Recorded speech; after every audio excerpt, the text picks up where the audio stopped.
kumpirmado. Paolo Avellino at Janine Gutierrez hiwalay na. Kim Chiu dawit sa hiwalayan ng dalawa.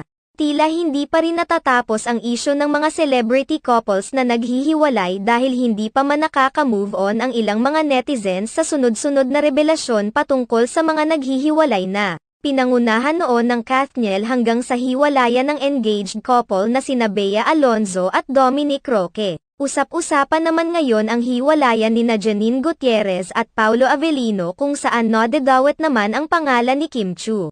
Sa isang episode ng YouTube vlog ng kilalang showbiz insider at talent manager na si OG Diaz, inilahad niyang naghiwalay na rin sina Paolo Avellino at Janine Gutierrez. Noon pa man ay naging laman na ng mga usap-usapan ang patungkol sa totoong estado ng relasyon ni Janine Gutierrez at Paolo Avellino. Marami ang nagsasabing hindi naman naging sila habang may mga nagsasabi namang matagal na silang